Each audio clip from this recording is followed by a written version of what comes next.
¿Queréis aprender más cosas de los piratas? ¡Vamos, pirata! ¡Al abordaje!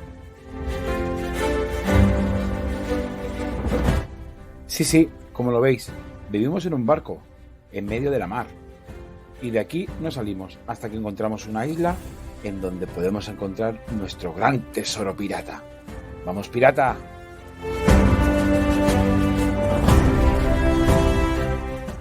¿Sabéis qué es lo que comemos los piratas? Pues los piratas nos alimentamos a base de latas de conserva.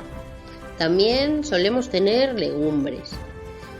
Por ahí, por alguna de las islas en las que nos paramos, también podemos coger alguna fruta y alguna que otra verdura. Y lo que más rico y lo que más nos gusta es pescar nuestro propio pescado. Eso sí que está rico.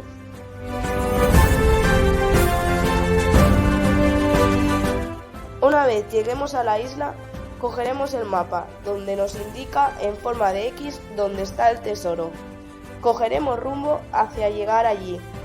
Cuando lleguemos, empezaremos a excavar hasta que por fin encontraremos nuestro esperado tesoro. Ahora, mirad delante de la pantalla, hay un cofre cerrado. Tenéis que abrirlo. Dentro tenéis el mapa del tesoro del colegio. Descifradlo y descubridlo dónde está. Y veréis el gran tesoro del cole. ¡Vamos, pirata! ¡Adiós, pirata! Nos vemos en la próxima aventura.